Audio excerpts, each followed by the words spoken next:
Eu saúdo todos vocês que nos assistem com a paz do Senhor Jesus.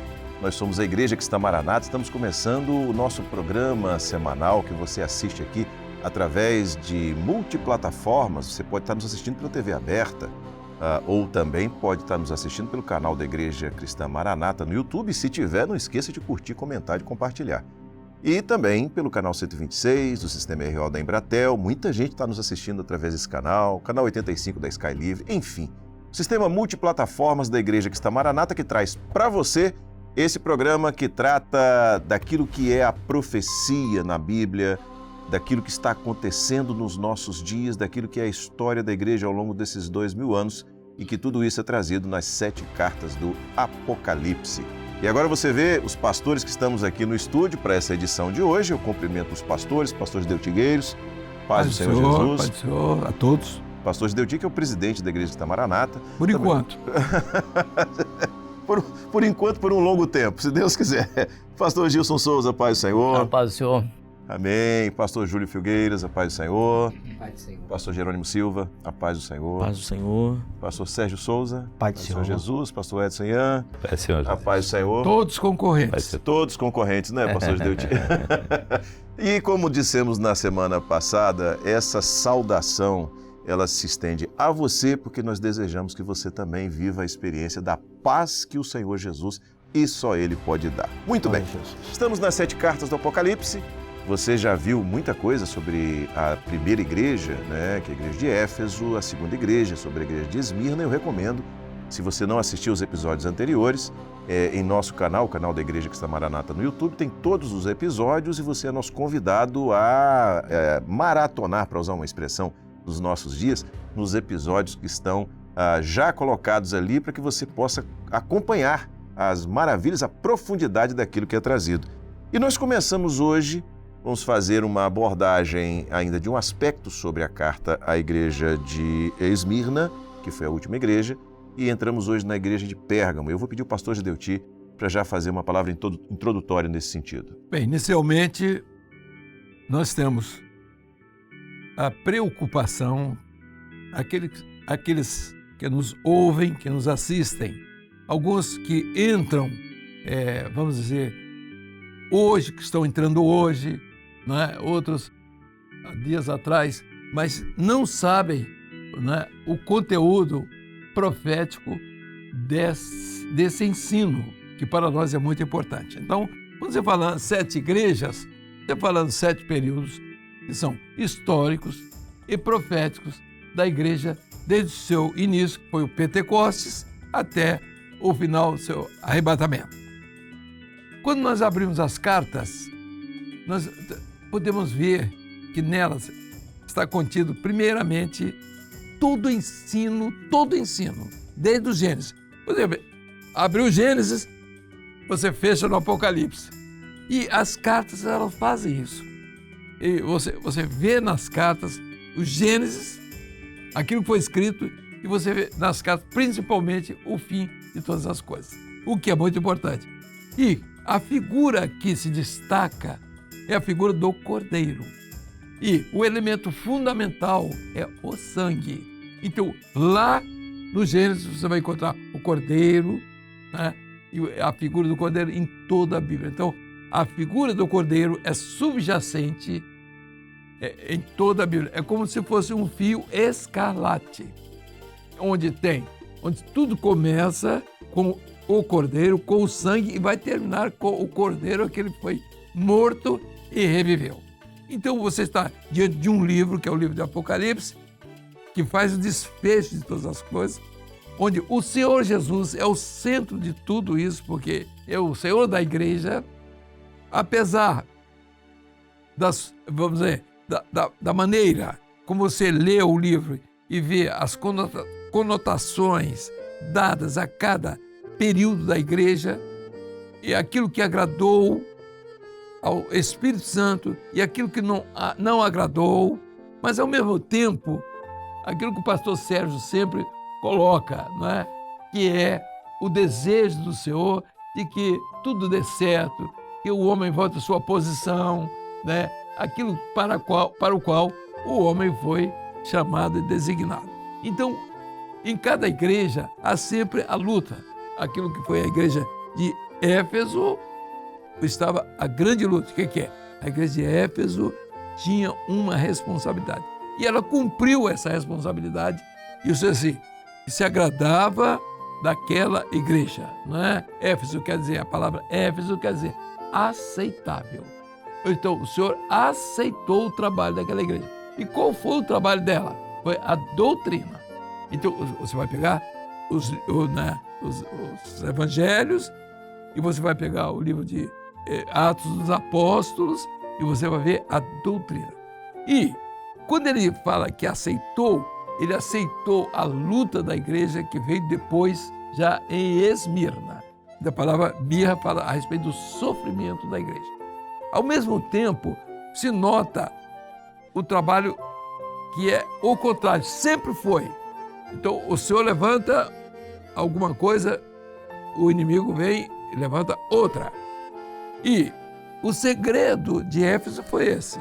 Foi quando havia um obstáculo que o adversário colocava a vida da igreja, vinha ao mesmo tempo a doutrina que ultrapassava aqueles obstáculos e que foi aquilo que era a vontade do Senhor. Quando você vê para Esmirna, você vê o sofrimento da igreja, foi a experiência dela, e tantos aqui já trouxeram a respeito de vidas, de nomes, de pessoas que estavam relacionadas, ligadas àquele período de Esmirna, de sofrimento, né? As grandes perseguições do Império Romano, e não só do Império Romano, do mundo inteiro. Mas o que é importante, hoje nós estamos caminhando aqui para trazer os aspectos relacionados à terceira carta, que é a igreja de Pérgamo. A palavra Pérgamo vem de duas palavras. O prefixo que vem de perversão. Gamos é casamento. Então, Pérgamos é casamento pervertido. Não foi? Todo mundo achou que era uma maravilha, né? O adversário primeiro, agora vou encerrar aqui dizendo assim, no primeiro, perseguição, né? A igreja e todo tipo de operação contra, obstáculos dentro e fora. Sempre existiu isso. Nós temos hoje dentro e fora também. Nós temos os obstáculos dentro e fora. E a nossa luta é lutar contra isso. A igreja é fiel. No segundo caso, a mesma coisa. Então, a luta da mesma igreja, dentro e fora, matava, não é, os servos de Deus e se levantava aqueles que se diziam, né, servos de Deus, né, mas eram sinagoga de do Satanás. adversário. Então, quer dizer, um negócio assim espetacular. Como é que se podia chegar numa igreja daquela, um povo daquele sofrimento e um cidadão começar a inventar uma outra religião? E eles fizeram isso para tirar, porque eles tinham interesse político, porque para agradar a política do mundo da época. Eles não queriam se identificar com o evangelho, então eles criaram outra coisa parecida com o evangelho, que eles se designaram de cristianismo, que hoje só tem a sigla. Só sobrou de tudo aquilo a sigla. Todo mundo é cristão, sem a experiência do projeto de salvação, o que aconteceu aqui em Pérgamo. Então, Pérgamo é o assunto que nós vamos tratar. Aí nós vamos ver onde está o segredo, a palavra. O primeiro foi contra o pai, contra a doutrina. O segundo, contra o sangue, contra o filho. E o terceiro aqui, contra a fé. Entendeu? Aí daqui para frente, nós vamos ver, era contra o quê? Mas o adversário se levantou. Ele se levantou contra a Trindade aqui. Então, especificamente, hoje nós vamos falar sobre esse primeiro aspecto, que é muito longo, né, e muito interessante, que está da igreja de Pérgamo. Com a palavra... É um caminho que a gente começa a trilhar hoje, mas que tem um... E a gente convida você que está nos assistindo a trilhar conosco esse caminho. Eu queria pedir aqui aos pastores Júlio e Jerônimo, porque o pastor Gideuti, na sua fala, ele abordou as lutas enfrentadas, né, as oposições enfrentadas pelas igrejas, desde o seu início, e aqui ele já colocou alguns aspectos desses de oposição. A pergunta que eu faço, aí pode ser eu começar com o Júlio, depois o Jerônimo, que situações pontuais que vocês podem trazer do contexto histórico da igreja, de oposições enfrentadas desde o seu início? Bem, em todo o tempo da igreja, nós tivemos o trigo e o joio. Pessoas que compreenderam o projeto de Deus, que eram trigo, foram semeados pelo Senhor, e pessoas que não entenderam o projeto. Então, por exemplo, no livro de Atos mesmo, conforme o pastor Gedeti já mencionou, nós temos lá no capítulo 8, quando Filipe vai a Samaria, começa a pregar, o Senhor começa a salvar muitas pessoas. O próprio Filipe começa ali a batizar muitos nas águas, batismo nas águas. Então, um daqueles que foram batizados foi Simão, o mago, um mágico daquela região. Ele era muito famoso pelas artes mágicas que ele fazia, e a Bíblia chega a dizer que ele já tinha iludido muitas pessoas. E muitos até atribuíam o que ele fazia a ser uma coisa de Deus, obra de Deus, mas não era. Ele iludia as pessoas. E os apóstolos, sabendo que o Senhor estava abençoando aquela região e que muitas pessoas estavam sendo batizadas, eles enviam então Pedro e João, que vão até aquele local de Samaria, para orar para que eles fossem batizados com o Espírito Santo. Quando Pedro e João chegam, o Simão, o mágico, já tinha sido batizado nas águas, se apegou a Filipe porque via os sinais e prodígios e ele estava interessado. Então, quando ele viu Pedro e João orando pelas pessoas e eles sendo batizados pelo Espírito Santo, ele comete agora uma grande falha e ele oferece dinheiro a Pedro e João para que eles lhe dessem o poder para que ele também pudesse orar e as pessoas fossem batizadas com o Espírito Santo. Então Pedro deu uma palavra para ele: o seu dinheiro fique contigo para maldição, porque o seu coração não foi reto diante de Deus, tu não tens parte nesse projeto. Ele materializa as coisas de Deus e ele pensa então que o ministério era para ele ser famoso, porque ele já era famoso com as artes mágicas que ele fazia. Então é um pensamento em que o ministério é para projeção pessoal, para ele ser uma pessoa muito importante, para ele ser famoso. Um homem como aquele nunca seria um mártir, porque ele não ia morrer por Cristo. Ele queria o evangelho para sua autopromoção. E não era esse o projeto de Deus. O evangelho não era um entretenimento. O evangelho era uma transformação de vida. Não é uma ilusão. Não é uma ilusão, é uma verdade absoluta. Glória a Deus. Então o evangelho verdadeiro não é entretenimento, não é circo, é um projeto para a salvação do homem que transforma o coração do homem. É uma verdade absoluta. Glória a Jesus. E só me permita, Claro. Josias, só uma observação, porque nós estamos falando de oposição. O pastor Gedeuti, a oposição ao Pai, ao Filho, ao Sangue, ao Espírito Santo. Essa oposição nasceu no coração de uma pessoa. Porque quando a gente fala de oposição, parece uma coisa muito gritante, muito pública, que tem uma repercussão, mas isso nasceu no coração dele.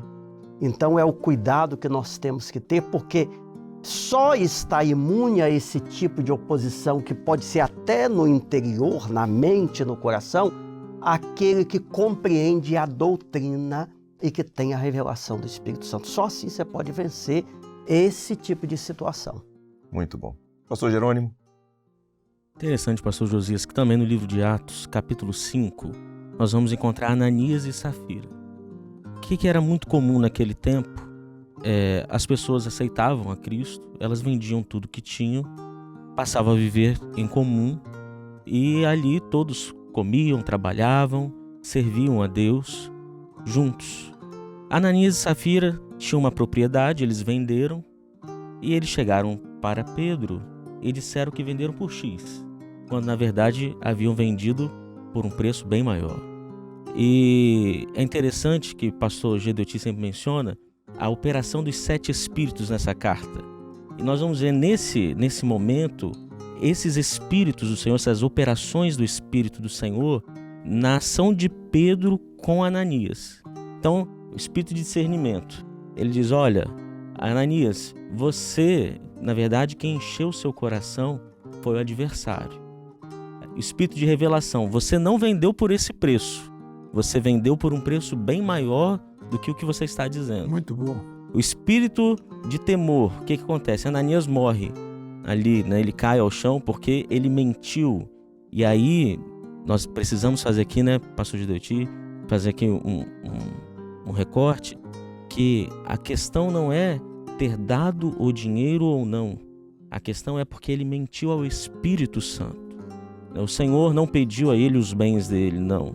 Tanto que Pedro diz, os bens são seus. Você faz o que, né, está ao seu alcance, é seu. Mas você mentiu ao Espírito Santo. E quando nós olhamos Apocalipse 2:2, aqueles que se dizem apóstolos, mas não são, mas são mentirosos. Tu os achaste. Isso aí. Tu os achaste mentirosos. É a igreja Né?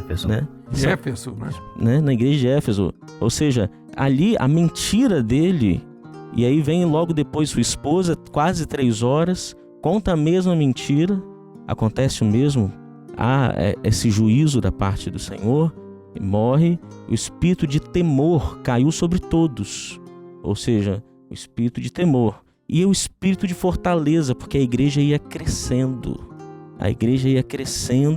apesar de todos esses embates, a salvação, o evangelho ia prosperando. Interessante, porque Ananias foi achado cheio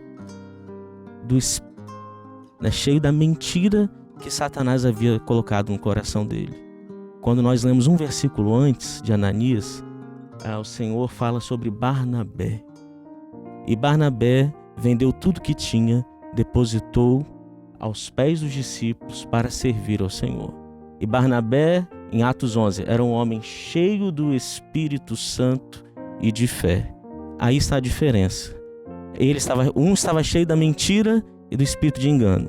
O outro estava cheio de fé Amém. E do Espírito Santo. Glória a Deus. Isso é muito importante quando nós cantamos um louvor até a respeito de Barnabé, não é? Verdade. Eu gostaria até que saísse aqui. Isso, vai dar. Tá, a trilha já está Já tocando. trilha? Ah, Barnabé. Pois é. Pastor Gilson, vamos entrar então na igreja de Pérgamo.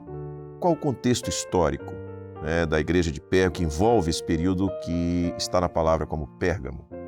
Muito bem, tomando como base a palavra introdutória que foi trazida aqui para nós pelo pastor Gideuti, nós vamos dizer o seguinte, que quando a carta escrita para a igreja de Pérgamo, que foi João escreveu na ilha de Patmos, ditada pelo Senhor Jesus, né, em visão da ilha de Patmos, ele escreveu naturalmente a uma igreja física, ou seja, Pérgamo é uma cidade. Existia essa cidade, ela existe até hoje. Agora, a carta escrita ali era a uma igreja que estava naquela cidade. E o que o Senhor Jesus queria dizer para aquela igreja tem 2 contextos. Tem um contexto histórico e tem um contexto profético.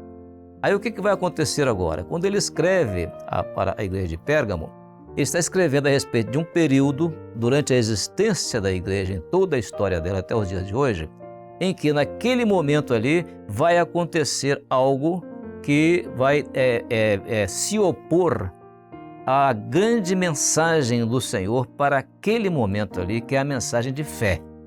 Então vai haver uma oposição contra a fé.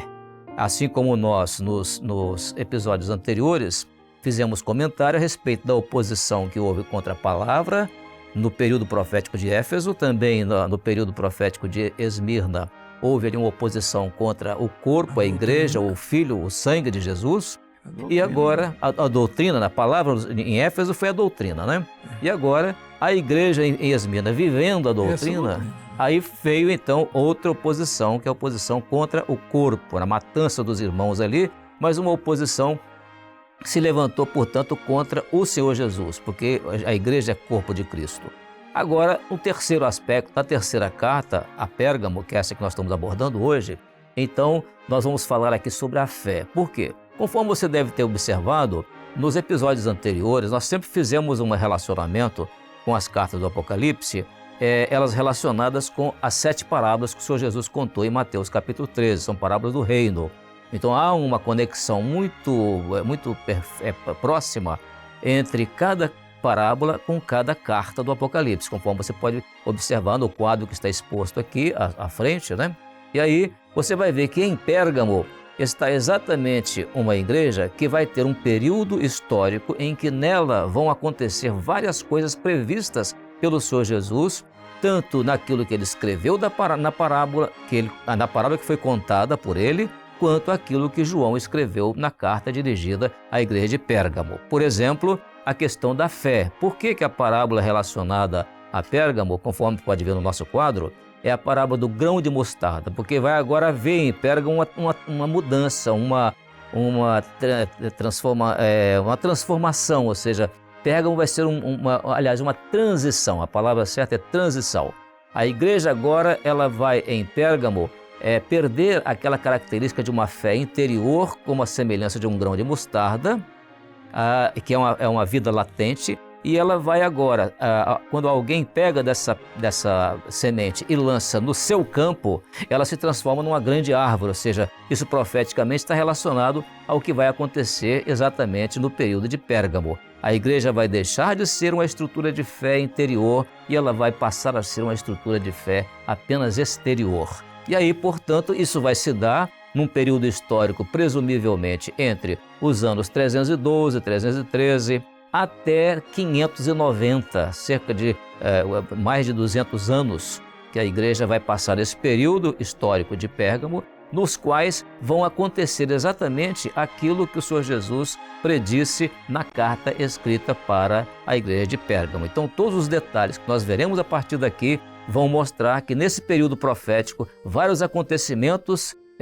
nesse período histórico, vários acontecimentos vão pontificar cada aspecto abordado na carta e na parábola, e nós vamos examinar cada um deles. Vamos então até hoje aqui já fazer menção a alguns desses aspectos, tanto histórico quanto profético. Mas só para entender, é que Pérgamo, portanto, é um casamento pervertido, o momento em que a igreja vai se tornar a religião oficial do Estado, nesse período, e que ela vai se estruturar de certa maneira com muito crescimento de ordem eclesiástica e de ordem econômica e patrimonial, para que elas tenham uma estrutura conforme predita ali na parábola e também na carta. É um aspecto apenas introdutório que nós estamos hoje abordando sobre a igreja de Pérgamo. Se faltou alguma coisa, eu pediria aos companheiros para ajudar.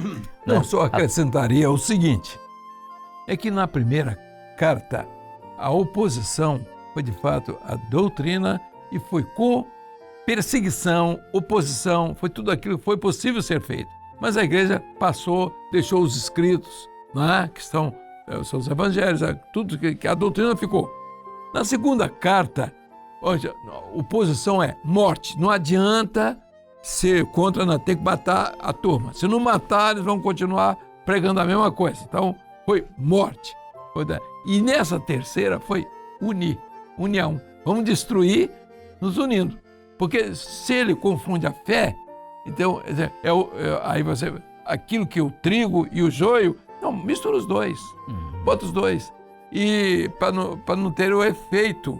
Então a fé foi destruída com a oposição que o adversário faz, se unindo. Não, vamos nos unir. Agora todo mundo vai ser cristão.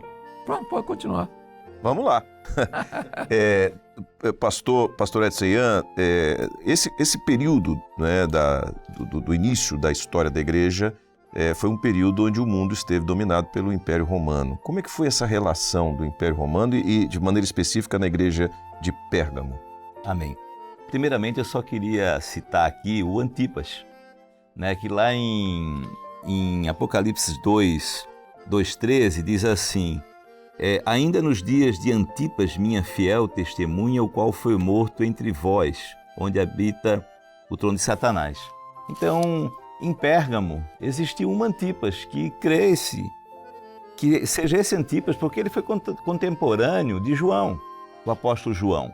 Esse Antipas, ele foi o líder da igreja em Pérgamo e ele não se calou diante de toda a oposição que houve, e ele morreu, e eles jogaram ele num touro ardente, lá num templo pagão. E o que se cita sobre ele, que a última parte dele foi uma oração. Ele faz uma oração para o Senhor ter misericórdia da alma dos cristãos que ficavam vivos. Então essa foi a oração dele. Mas agora indo lá para esse período profético, né, histórico e profético, que é o ano 300 ali, o Império Romano como começou essa mistura do governo, do Estado com o cristianismo. Então a gente vê Como se que... deu esse casamento, né? Esse casamento, né? Como é que começou esse casamento? Então nós vemos que Constantino, em 306, ele passa a ser o imperador de uma parte, né? O pai dele, Constâncio Cloro, morreu e ele herdou uma parte do Império Romano em 306. E aí ele foi um período de muito conflito. Ali teve ali Galério e muita oposição e muitas guerras entre eles, mas o Constantino ele foi sobressaindo. E em 313, ele faz um edito chamado o Edito de Milão. Ali ele proclama que a religião, que o Império Romano passa a ser neutro quanto à fé de cada um. Com isso, ele oficializa o fim das perseguições, né? Mas olha só, em 324 teve uma guerra lá, a outra parte do Império estava com um cunhado dele, que era casado com a irmã dele, né? E ele vai lá e faz uma guerra com esse cunhado, e ali Licínio, né? E ali ele mata o cunhado. Isso em 324. E aí em 320, aí ele toma todo o Império. Aí já em 325 tem o Concílio de Nicéia, e ele preside o Concílio de Nicéia. E ali ele já coloca algumas coisas espirituais ali como imperador. Ele institui a Páscoa, uma Páscoa diferente da Páscoa de Judéia, né, do povo de Israel, e põe uma Páscoa para a igreja. Então ele já começa a colocar alguns ingredientes ali, uma Páscoa não muito profética, né? É uma Páscoa que ele queria para ter uma forma de uma festa. Depois, lá em 380, Teodósio I, ele faz o Edito de Tessalônica, ali ele oficializa o cristianismo como a religião oficial do Império Romano. Então isso é um começo. Essa é a introdução histórica. Bom, Muito bom, hein? nosso tempo está acabando, mas eu peço ao pastor Sérgio Souza para trazer uma palavra de conclusão, aplicando aquilo que nós tratamos aqui à vida da pessoa que está nos assistindo. Um dos pontos mais importantes citados hoje foi essa confusão com relação à fé, a oposição que confundiu a fé. Mas essa oposição e esse tipo de ação não foi só nessa época histórica, é muito corrente hoje também. Mas o pastor Gedeuti, na abertura, disse assim: Jesus é o centro de tudo e Ele quer ser o Senhor da sua vida, aquele em quem o Senhor, a senhora, tem que colocar a fé, toda a sua vida. E se Jesus é o centro da vida do homem, não há confusão, não há espaço para diversificar aquilo que é bíblico, que é o fundamento da fé, a salvação através de Jesus e do selo do Espírito Santo. Então, que o Senhor possa receber Jesus como Salvador e ter uma fé que é verdadeira, que é profética. Glória a Jesus. Nosso tempo já acabou. Me despeço dos pastores aqui com a paz do Senhor Jesus. E para você que nos assiste, continue conosco, assistindo a programação da Igreja Cristã Maranata no YouTube. Na semana que vem, se Deus quiser, a gente está de volta. Deus abençoe. A paz do Senhor.